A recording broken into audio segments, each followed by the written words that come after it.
Honourable Minister, thank you so much for making time to be with us on this day. Thank you so much. I should thank you.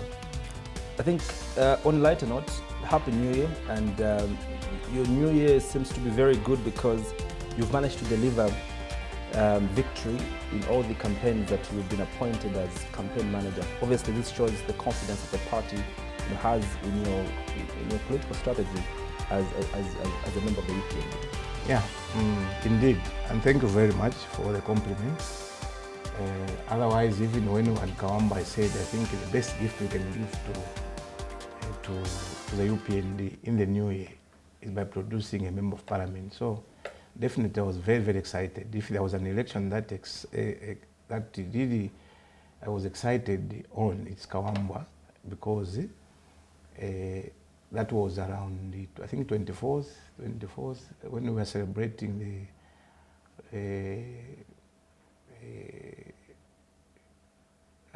when we were celebrating what? 24th, 25th is not New Year's Day, but what? Christmas Day. Christmas yes. Day. Mm. So it was very, very exciting, and I was very happy that we delivered that particular seat, because some people thought it was a mission impossible, and yet it was very, very possible. I was about to ask, how difficult was it? Because one of the things that you mentioned, even after you delivered that electoral victory in Kawamba, was the fact that you didn't even need His Excellency President Hakainde Hichilema to come. You, with your team, were competent enough to deliver victory in Kawamba. I ask how difficult it was because Kawamba predominantly was a PF stronghold. Yeah, I think a lot of people perceived Kawamba to be very difficult.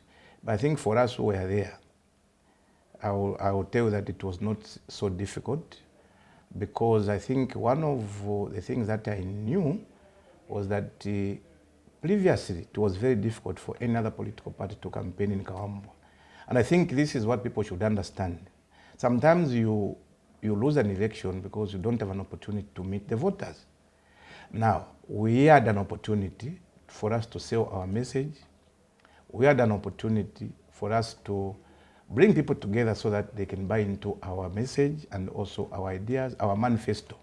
So it was easy because that was the first time that the people of Kawamba really got a message from the UPND. In 2021, you and me knows that those were battlegrounds for violence and battlegrounds for political parties, because they were not allowing other political parties to sell their manifesto, to sell their message. So it was very easy, and that also prompted me to even talk to the president that no, don't come, because even the people that we are competing with, I think we were weighed, and we knew that those were just small boys and girls in terms of politics. We know them. These things, my friend, we are coming from the former head of state was there, President Edgar Lungu, to campaign for. Yes, he was there. That's why I am saying that if people think that Edgar Lungu is a political heavyweight, they should think twice. He's not. He's not, and he has never been. I don't know why some people can be overrated to such an extent. Being the former president doesn't give you the political heavyweight that we are talking about. Yes, someone can be president. He was assisted to become president. He was helped to some extent to become president by other people. So for the former president to be in Kawamba, it didn't mean that all of us should have been intimidated. No.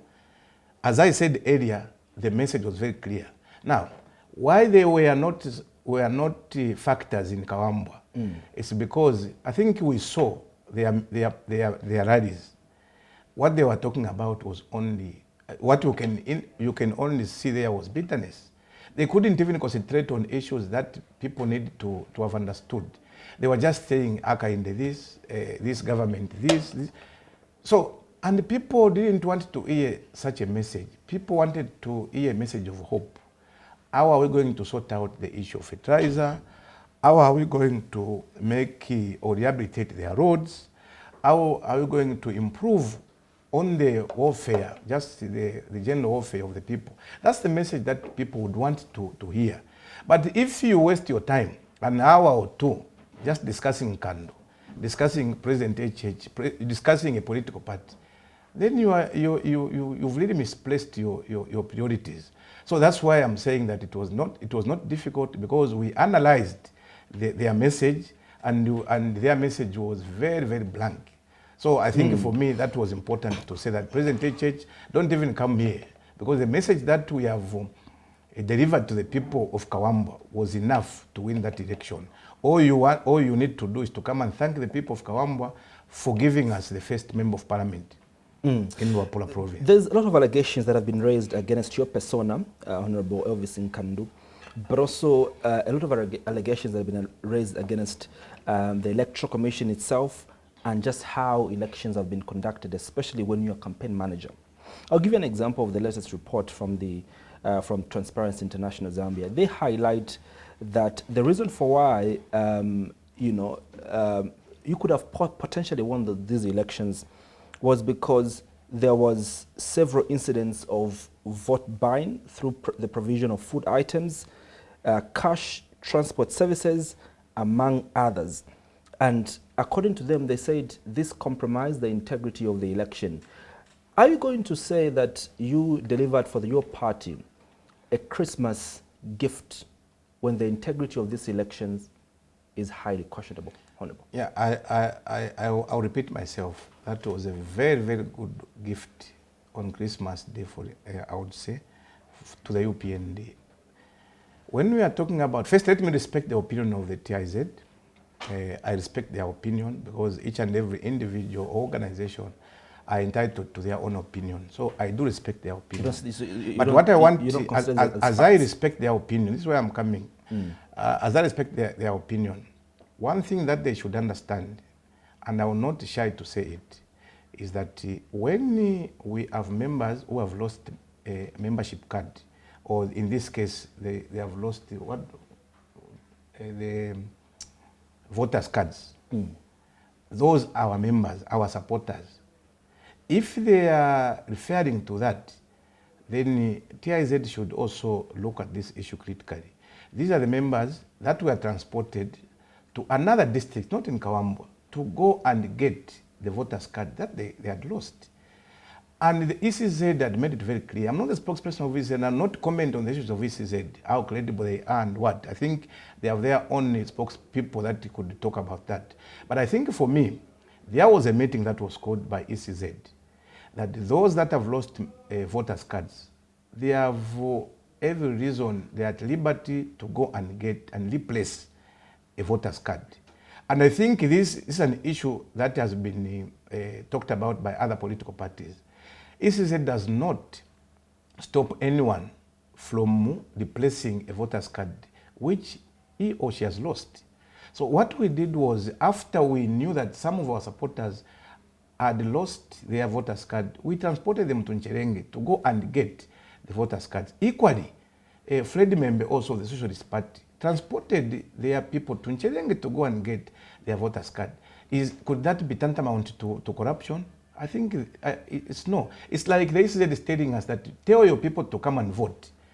We have if we have that opportunity, I think we have an obligation to make sure that our supporters are told to come and vote, are told to come and register. We, as political parties, I think we are obligated to do that. So if that is tantamount to corruption, I'm afraid we didn't corrupt anybody when it comes to transport. That is not correct. And also, the issue of saying that UPND bribed what, surely, because some people are saying since 2021, Mr. Nkandu has been... I'll be coming to that.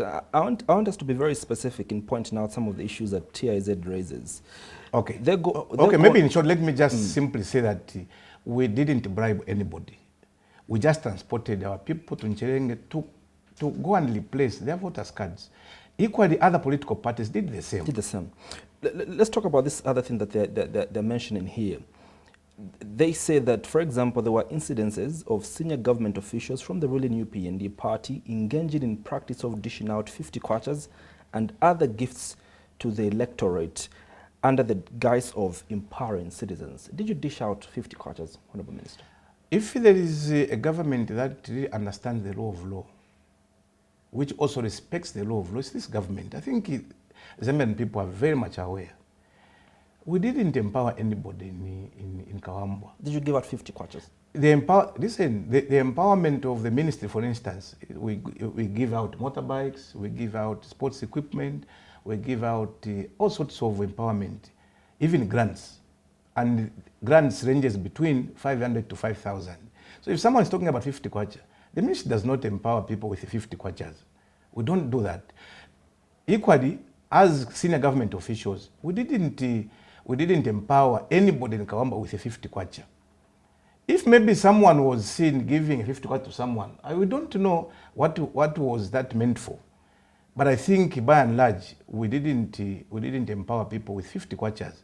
And you know, even people are talking about these things, surely, are they just going to get information from people without evidence? The best they can do is, as they have these press briefings, including TIZ, let them also give to the nation the evidence that we were giving out 50 kwachas in terms of empowerment. Sure, they don't even have any evidence. Well, they said because they don't have evidence. There are the electoral monitors on the ground. Yes, at least those electoral monitors, sure, they cannot even get anything. Those electoral monitors may be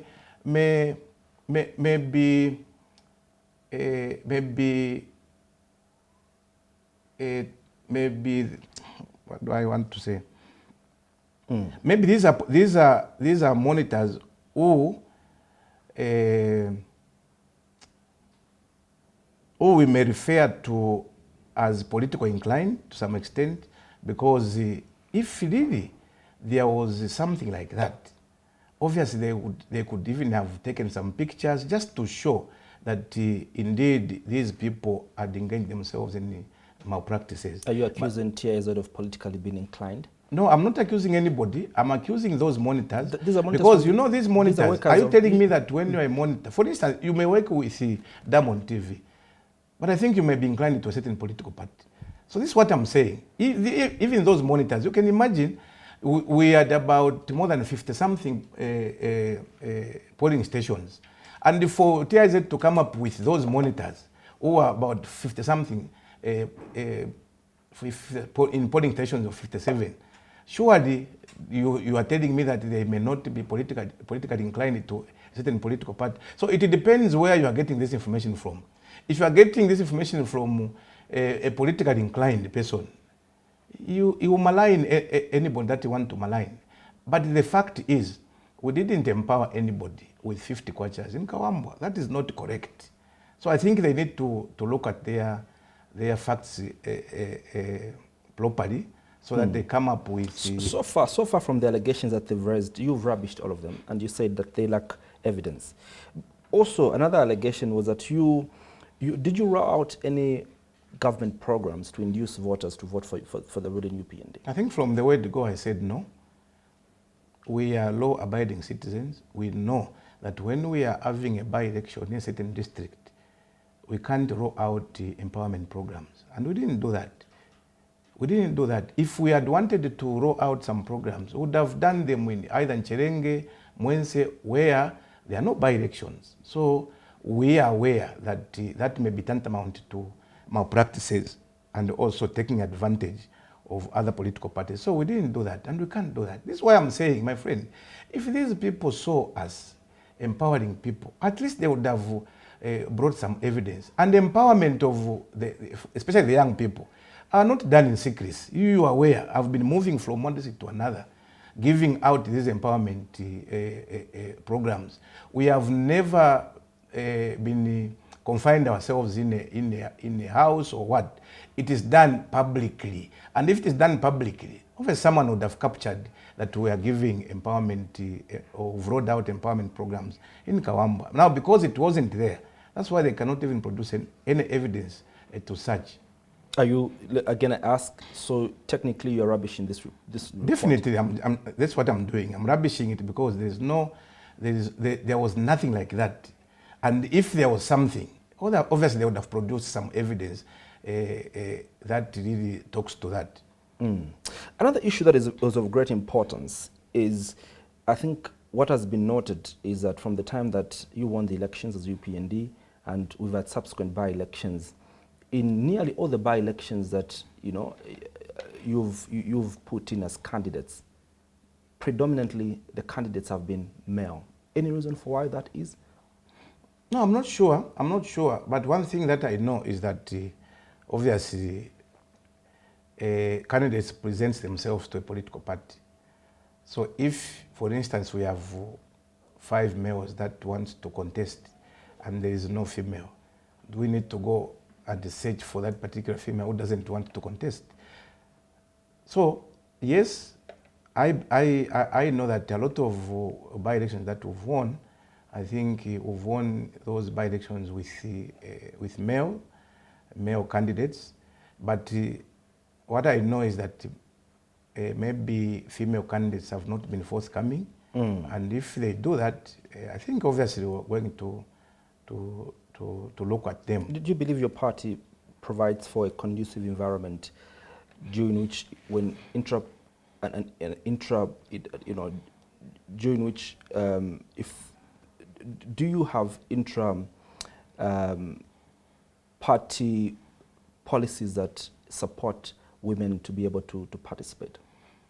Yeah, first, one thing that you need to understand is that where we are coming from. And I always get worried because indeed, if female candidates are not participating, I think everyone should be worried.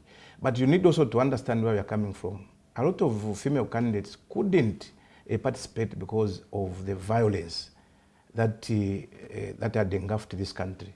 So we need now to start changing the mindset of our female candidates. That I think that era is long gone. Now they can participate. There are a lot of women that may not sustain the insults that are found in political campaigns. There are also other women that may not appreciate, I think, in general, what goes on when you are competing in an election. Now, I think this government has tried by all means to suppress the violence. And I believe that come 2026, we'll have a lot of female candidates that will be able to participate because of the atmosphere that is so conducive now for everyone to participate. So maybe it could be a reason, it could be a very major reason why women candidates are not participating, because they still think that the violence is still there. But I want to assure them that there's no violence now, and a lot of by-elections that we've held, I think, have been very free of violence. So we just need to encourage them. The issue here is encouraging our female folk to make sure that they also participate in these elections, because politics is not only meant for men, it's meant for both sexes. But I think, as I said, because of that, and also politics now have been commercialized, we need also to understand that. It doesn't mean that we need to be corrupt in the way we are managing these elections. No, there's just a lot of things that are involved in elections. So maybe also some women may feel disadvantaged because of that commercialization. So these two reasons, I think, have made our female candidates not to really participate in our elections. But as I said, all we need to do is to continue encouraging these female candidates so that they can now participate. Especially in 2026, would want to see a lot of female also participate in the elections. Tiaza thinks that perhaps it's because of this prohibitive nomination fees that are quite high that is a reason for why women don't come up and I think on there we are saying the same thing. When I say commercialized, I think it starts from the participation fee itself. It goes to also putting resources in the campaigns. But are you willing and ready as a party to support female candidates that come up? Yeah, definitely. When especially as we go to 2026. I think we'll have some deliberate policies that will make things easier for our women folk when they want to participate in the elections. You spoke about political violence. The TIZ also notes that there were 2 incidents of political violence that happened in Kawambwa that were perpetrated by yourselves and your colleagues from Tonse Alliance. But when you say perpetrated by ourselves, I think Kawamba was very, very quiet until Mumbipiri came. Did we look for the Tonse, or did we invite them to come where we were? The answer is no. I think the issue that we're talking about, Honorable Mposha was at a certain school called the Chisheta Primary School. So I don't know where Mumbipiri got the information from. They just went there with thugs and they harassed our minister that they are together with ECZ, and they are now marking the ballots so that tomorrow they have a very easy ride. And when they came there, that's what they were saying. Want to see these pre-marked ballot papers. The fortunate part is that what we are doing is we're just trying to check our members, because we have branches. So we wanted to make sure that all our branches, one, have their voters' cards and they are ready to go and vote the following day. Until Mumbipiri came, they harassed our minister. But I want to say that we are a very peaceful party because we didn't retaliate. It didn't mean that we are so weak. All we wanted to do is to make sure that we provide a platform that is so conducive for everyone. If we had retaliated, I think the opposition would have cried that we are losing this election because of this violence. But we had to let them do whatever they wanted to do and waited for the police to act. Now, and I want also to appreciate TIZ. In their report, they recommended the police. But they shouldn't only have ended there. Everything you are doing, there must be a political will. So the atmosphere that has been created by Upnd Ichilema, by the new Dawn administration, is the one that has even made the police also to work the way they were working. So they needed to appreciate the Upnd for creating an enabling environment for every player to participate in an election. So I think they were very short of appreciating President HH and also the Upnd government. The police can be professional, but when we have a leadership that is not so professional, when they have a leadership that is not tolerant to divergent views, you expect violence. Or when you have a leadership that does not take into account the human life, for instance, definitely you will have such. But I think for us, even when we are provoked, we always tell our members, please, even when you've been provoked, don't retaliate. And this is what happened in Kawamba. And I'm very surprised that the TIZ had also didn't indicate by commending us for not retaliating to what happened at the Chisheta Primary School. So are you telling me that they didn't have that information? They had that information, but they chose not to appreciate us because of their own reasons. But I think I want also to encourage them. When the Upnd government does something good, especially like what we did there, they should have appreciated us so that they encourage us and motivates us to do even more. But as I said, they are entitled to their own opinion.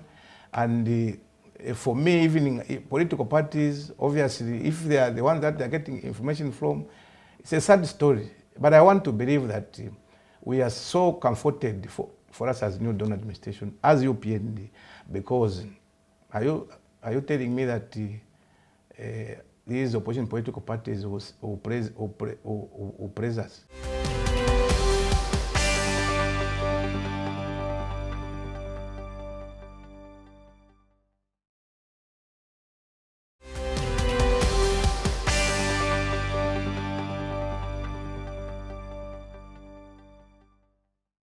Coming to opposition political parties, you're speaking of the fact that you're comforted. Perhaps your comfort is only for the next 1 year and 7 months that are remaining before the next election, because presidential advisor to the Socialist Party, Branham Punda, says in 2026, when the Upnd is out of government, you, Honorable Elvis Nkandu, he pointed you out that you pay for these crimes that you're committing, especially in these by-elections. He says from the time that Upnd came into office in 2021 and the subsequent elections that have been held, you have been at the center of electoral malpractice and when 2026 comes, you will surely pay. Yeah, I will start by saying that dreams are free, my friend.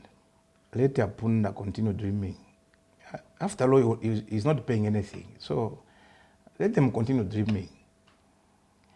You know, when you are in an opposition political party, you think when you meet one or two people who are saying that, no, we are going to get rid of this government, you think you've already won an election. It's not true.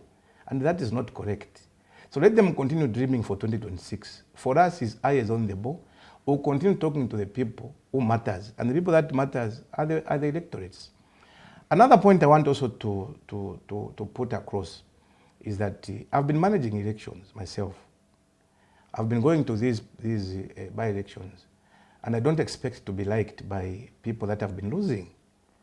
It is difficult to like a person who has been managing elections and also winning an election. If you have been losing these elections, obviously I would have been liked. But you and me knows that it has taken PF so many years to continue being bitter because we kicked them out of office. It's this same political party. So even Upnd also, he knows that they have been in these elections and they have been losing. And the person who is at the center is myself. So you don't expect Upnd to put praises on me. And I always use this, that it's not possible that Satan will like God. And Satan will never praise God at any given time. It's not possible. That will be the end of the world. So I don't also expect the Upndas, socialists, other political parties to praise me because they have been losing these elections. Now, one important thing that we need to understand is the fact that I'm not scared of the Upndas and their threats. As I said, dreams are free. My conscience is very, very clear. We've never done we've never committed any crimes. As Nkandu, I've never created any crime. But I know the crime that I've committed is walloping them, winning these by-elections. That's the crime that I've committed. If winning an election is a crime, come 2041 or 2091, I don't know, let them come for me. If winning an election, is a crime, I'm very ready to be visited by the law enforcers because I've been winning these elections. Now, if there are other crimes that I don't know about that I've committed, that's another thing. Because as far as I'm concerned, I am a very peaceful campaigner in all the by-elections. I think if you followed me, we were in Nkandu, and we interacted well with other political parties like Pyongos.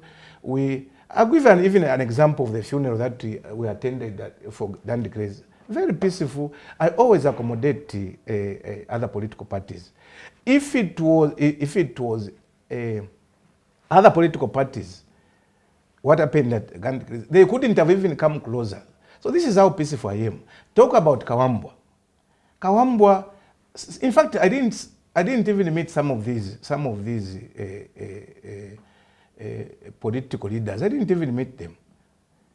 But every time there's an election, it's Nkandu in their mouths. If they continue doing that, me, I'll continue making the Upnd grow because that is the ultimate goal. You need to understand that every political party should be growing.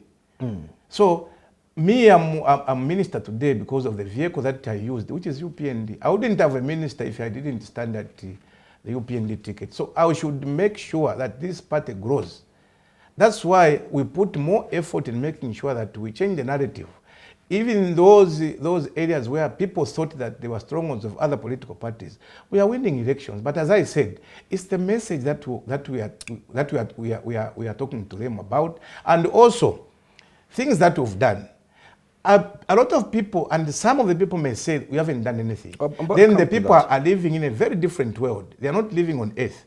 If someone tells me that Nkandu, HH and your party have done 80% of your promises and you haven't done 20% of A, B, C, I will agree. Because it's true, there's a lot that we've done. I was about to come to that, Minister, because there's different reports. And I'll cite one example of a report, the Afrobarometer report, that clearly indicates that the majority of Zambian people are not happy with the economic direction that President Hakainde Hichilema has taken this country to. They've shown dissatisfaction of how you're managing the economy.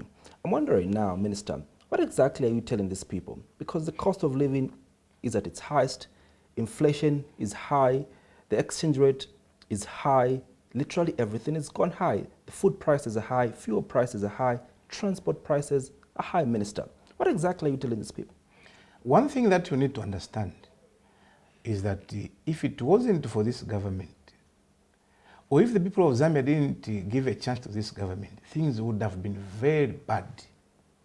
Things would have been very bad. I think we came at a right time where we are now to cushion some of the things.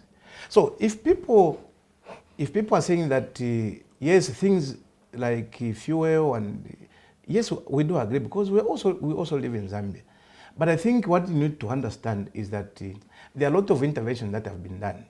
Now, let me first answer where we started from. You asked that, what are we telling them? Like where we were in Kawambwa. It's very simple. And I'll go and repeat that. Kawambwa Council could stay for 14 months without paying their employees. 14 months.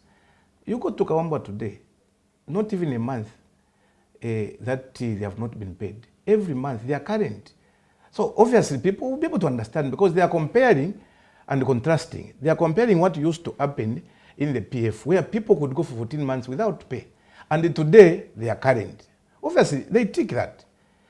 Obviously when we tell them that there was no free education, your children, you don't need now to as you take your child to school. Today there is free education. People will be able to, because they are seeing it. So if someone tells me that, what are you telling them? This is what we are telling them. Again, when we say that even those people that were not getting meal allowances, they are getting, these are things. Now, I understand that maybe our colleagues used to subsidize.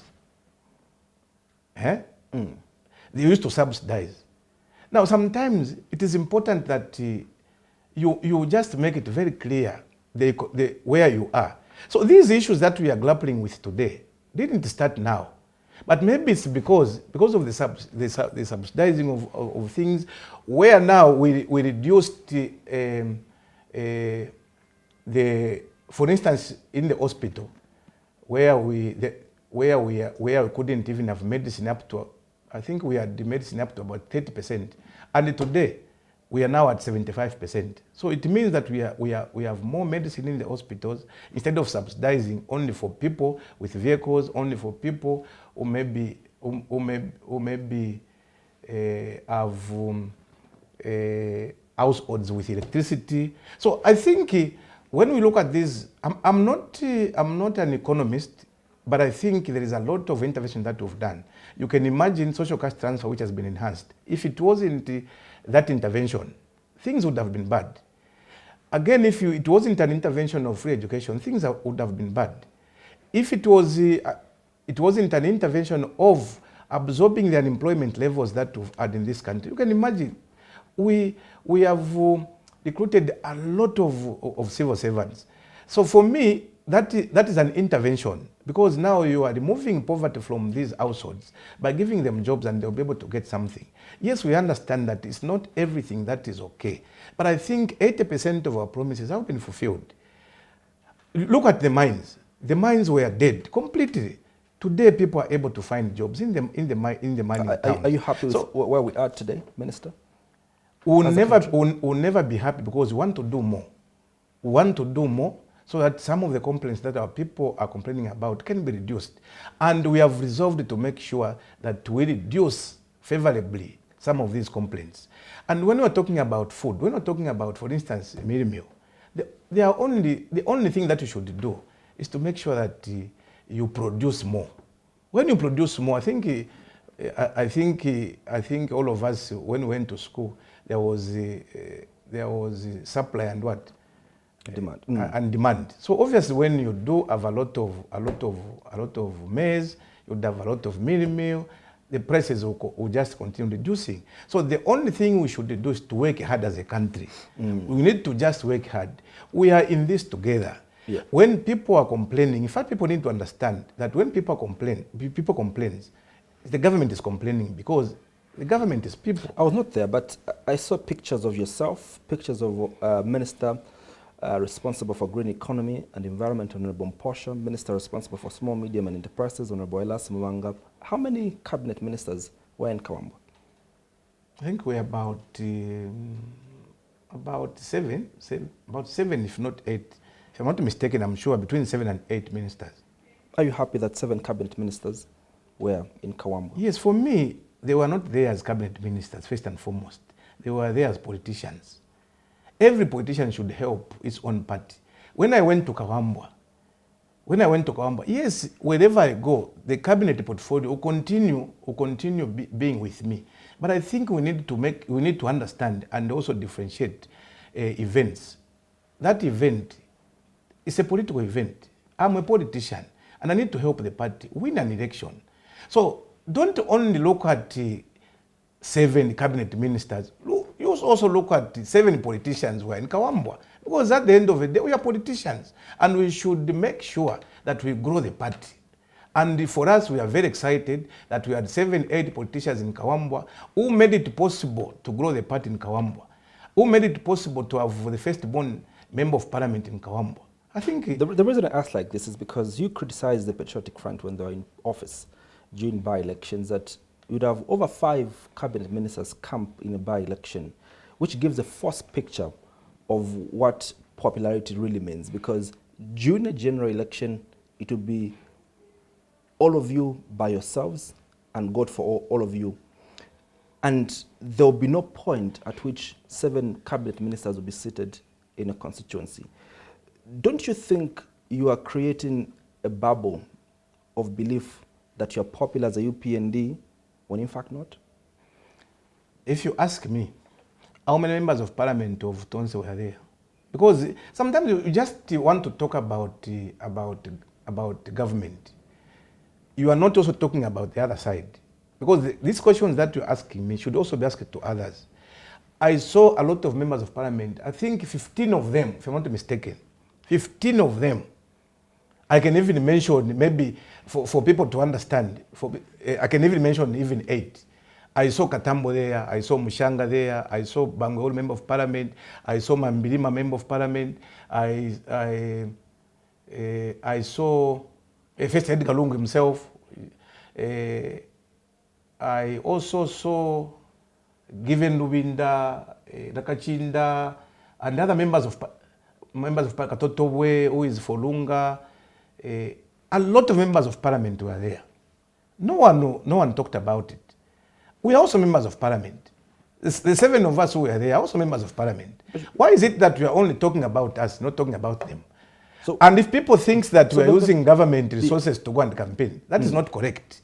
We have our own personal vehicles. When you come to me, and when you go to Kawambwa, if you want, you come and check the number plate of my vehicle and also go to us and compare. You find that it's my vehicle that I'm using in the campaigns, not government vehicle. You can't see me in a ministerial vehicle. The ministerial vehicle, when we're going for campaigns, we don't take those because we understand what is supposed to be done. But now, let me just try to answer to where you said there will be time where everyone for himself. Yes, it's true. But you need to understand that there is a time when you people can unite and do and work together. In a by-election, we are not in a general election. In a by-election, we can bring those that we feel could add value to our cause. Those that can add value to winning an election. And for me, those that were sent there, the president knew that these are politicians that can make us win an election. And we delivered. So again, when it comes to general elections, I think you've seen me. Even after the Kamba by-election, where did I go? I went to my constituents. I was alone. Did I go with anybody?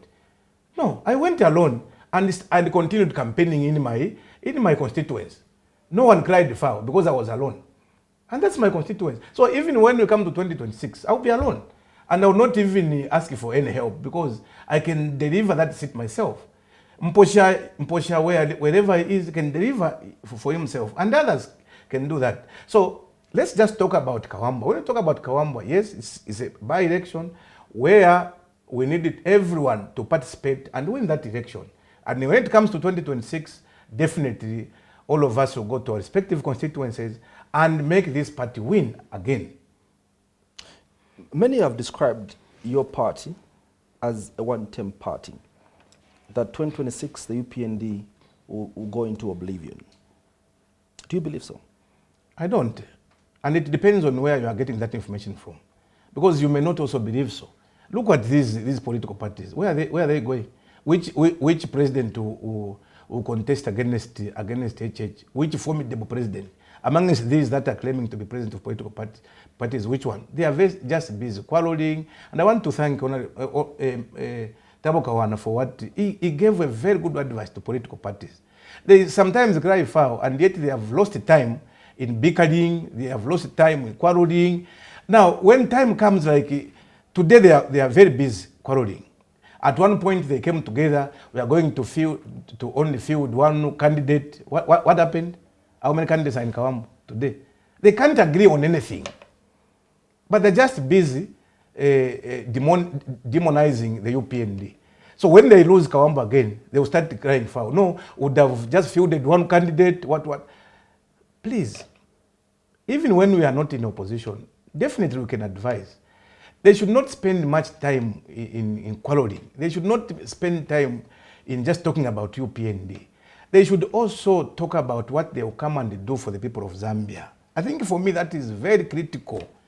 Sometimes they are losing these elections because their concentration is HH. Their concentration is UPND. Their concentration is Nkandu has done what, and Nkandu has done what, and yet haven't done even anything. So let them concentrate on building their political parties. Your sister. They don't have time. They don't have time. And I want to help them. They don't have time. It's high time they put their houses in order so that they can come and compete with us. So those that are saying that, and don't even use many, just say that the people that you've talked to have said we are one team. That's why I'm saying it depends on where you're getting this information from. Let me give you a practical example. When you go to Caravan, say, are they going to win? UPN going to win? What answer do you expect from Caravan? You tell this is a one team. It's a one team. When you come to me, obviously you ask me, are you a one team? I'll say no. I'll say no. We are going to continue because there's something that we've done. But I think by and large, the people are watching. It's not everyone who just wakes up today and say this UPN hasn't done anything. Then it means that they have already voted. No, we are very busy. As I said earlier, it's eyes on the ball. We are going to build on the momentum of what we've done so far. Yes, we are human beings.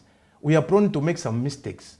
And the beauty about us, when we make a mistake, we always look at it and critically analyze it and then do the right thing. And we'll continue doing that.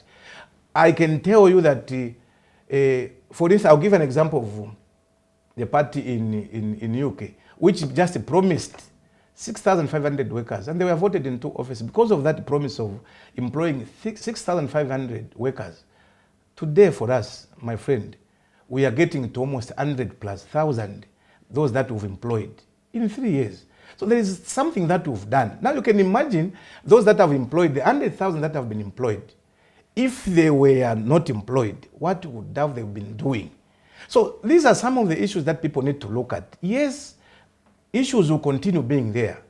But I think every government and every leadership is measured by its capacity to fulfill promises. You are aware that even when you are in a class and you have been given 10 problems to solve, when you get 8 right, that's a distinction. We have gotten 8 right. We only need to look at this fuel, we need to look at the issue of electricity, which also you understand that it's not our making. But we are doing frantic efforts to make sure that even in the future when we have a drought, we will never go into this problem that we've really found ourselves in. So there is a lot that we have done. So those that are dreaming, those political parties, those you ask, because they are the ones that always frequent your stations. And it's like they have already been given their own opinion. I'm also giving my opinion that there's a lot that we've done that will now catalyze people to vote for us again because of what we've done. Go to Soweto. You never find people being harassed. In the stations, people are not being harassed. We have brought peace. There's a lot that we've done. But I know that there is a room for us to improve and do even more. As we conclude, Honorable Minister, your government has been accused of using lawfare to intimidate political opponents. I'll give you an example of what happened to your sister, Mumbi Piri, in Kawambwe, where you were as campaign manager. She's now been given a charge and officially arrested for aggravated robbery. Do you think that charge was fair? When you ask me that question, even when I give you an answer, you may tilt it because I'm Upnd. I just gave you what happened in Kawambwe. She confronted Honorable Mposha and accused him of working together with the ECZ, and they had remarked ballot papers. And the Honorable Mposha told them to search his car. You can imagine the way you said it. He's a cabinet minister, but he had agreed to be searched. Search, in case you are looking for what we've accused us of doing. Where is the ECZ? There was no ECZ official there. Where is the pre-marked ballot papers? Nothing. What did they do? They had gotten the phone from a certain boy, got 20,000 quid. You know, people, why are you not looking? Why are you not looking at what was done there instead of looking at the Upnd using, I don't know what you said, using the law to do what to harass people? No, we're not doing that, my friend. If you don't want to find yourselves in problems, don't involve yourselves in crime-related things. Don't. All of us were in opposition. You need to remember, we are also in opposition. And we are not insulting people the way I've seen our colleagues. But I understand them. They're so disgruntled, they're so bitter. But there is need for them to manage that bitterness. There is need for them to manage also things that comes before them. What happened to Mumbi Piri, I think the police will be able to answer to that. For us, I think what we saw there, I think was an end of, especially where we're trying to provide an enabling environment for everyone to do politics. I think that was not good.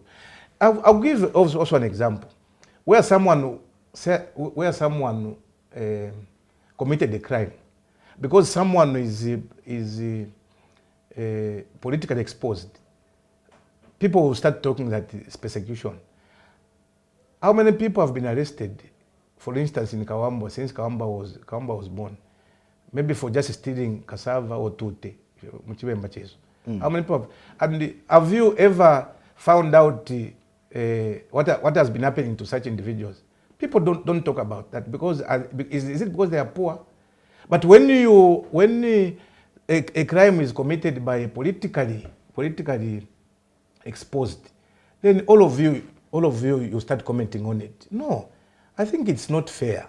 It's not fair. When you commit a crime, you have committed a crime and you need to pay for that crime. When I was in Kawambwe myself, I was telling the people of Kawambwe that obviously the wise will always learn from the foolish. What is happening to our colleagues should not happen to us. So we need to make sure that as we have been privileged to be cabinet ministers, to be members of parliament, we should not be committing crime in the name of being a cabinet minister, in the name of being an MP. No, just be yourself. I should just be Nkandu. Let me forget about my cabinet portfolio when I'm doing things, because that will follow me. So we understand that even us, the president has been telling us that we should never be involved in committing crime, because we pay for that.